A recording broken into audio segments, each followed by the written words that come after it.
Welcome back to the Marriage Melody, where we are composing a lifetime of love and happiness with our husband. I am your host, Rivka Harper. In our previous episode, we discussed that a good marriage requires effort. It is not just something that will simply come to us or something we can achieve and then check off on a bucket list and move on. It requires daily work. Now, before I proceed, I do realize that some of you, and perhaps many of you, may strongly disagree with certain thoughts and ideas we will be discussing. They may appear old-fashioned and out of touch with modern society. After all, we have made significant progress in recent years. For example, we have the feminist movement, which granted us the right to vote, the freedom to work outside the home, the opportunity to pursue any career we desire, and the recognition that our opinions and feelings are valuable. A few hundred years ago, it would have been unimaginable to see women working in all the various sectors of society, from being school teachers to CEOs of major companies and everything in between. In fact, it is now very highly encouraged for girls to pursue careers. And if they happen to mention a desire to be a stay-at-home mom, it is quite often frowned upon. It is as if choosing such a path implies someone is weak or has lack of ambition because our society has undoubtedly advanced. For the record, just so everyone knows, I fully support women having a voice, having the right to vote, and the ability to forge their own paths in life beyond traditional domestic roles. However, it seems to me that the pendulum may have swung a little too far in the other direction. And in case you're assuming that I am old-fashioned, let me just let you know that I was very excited to pursue physics in university, which is a path which only became acceptable for women to have in the more recent years. We are told as girls to be independent, to be strong, and to stand our ground. And by doing so, we will be successful. And it is true. We will be successful in our career. It is just when we try to apply it to our relationship with our husband that everything falls apart. Why is that? Well, on our way up in our career and reaching heights women have never before seen, hidden deep down inside each one of us remains something that we can never erase. And that is, we all desperately want to be cherished by our husbands.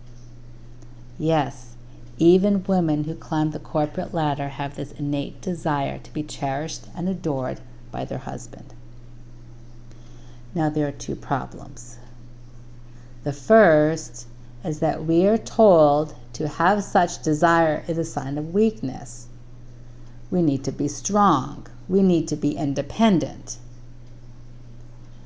And the second is that what works in the career world does not work with the most important person in our life, our husband. Some of you might be thinking, that's not true. I am fine just the way things are. I don't need that from my husband. All I ask is for you to take a few moments and take a good deep look inside of you. Now, it might be hidden very deep and it might be covered with lots and lots of layers, but it is there. You know them. Perhaps they are the moments around the table at the board meetings or at the mechanic shop when you're trying to get your car repaired, or just the times when you accomplish challenging tasks. Look around. These moments are there. We all have them. The times that you just want to relinquish control over to your husband and have him take charge, or have him look up to you with admiration and happiness that you are his. Oftentimes, society tells us this desire is weak. I'm telling you, it is not. Yes, it is okay to want and have a career. We just need to understand that we cannot use the same techniques we use in the office with our husband. We need to acknowledge that we have an innate desire to be cherished and adored by him. And it's not just a want, not something that is just nice to have.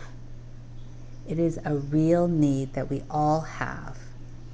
And we will find out that when we get that need of being cherished filled by our husband, we are well on our way to being truly happy.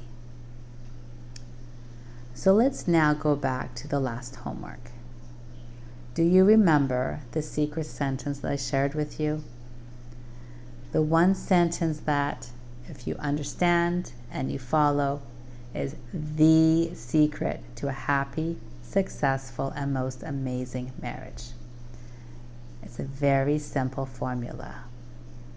I know it sounds too good to be true, and usually when things are too good to be true, we know that they're not true. But in this case, it is true. Here's the sentence again. When a woman treats her husband like a king, her husband will treat her like a queen. The homework was to understand what that means. So here is a scenario. You are going in for a private visit with a king or queen. How are you going to prepare? Will you go dressed in the clothes you were just wearing while cleaning your house? No, of course not. You're going to find the best outfit in your closet, or probably what's likely going to happen is you're going to go down to the store and you're going to purchase a brand new outfit just for this. After all, it is the king or queen you're trying to see. What about how you act and how you talk? You are for sure going to be careful how you walk, how you hold yourself. You're going to be careful with your language. You're going to make it very proper. You're going to have a soft voice, and even if you disagree, you will not yell or scream. My question for you is this. What are you doing when you act this way? When you're putting on your best outfit, watching how you present yourself, how you talk, how you act. You are showing respect. When you meet an important person, such as a king or queen, you show them respect. You do not have to like them as a person, but just the fact that they have such a title is all that you need to give respect. Here's one for you. Did you know that each one of us is a queen in our own home? When we show respect to our husband, our king, then he will show us respect. I know this is the point where many of you might be getting ready to throw tomatoes my way. I hear the question, why do I need to start it off? Why am I the one has to be first? I will show my husband respect when he deserves it, when he shows me respect, and I will not hold it back from him. I know things sound a bit old-fashioned, but please, let's just hang on here.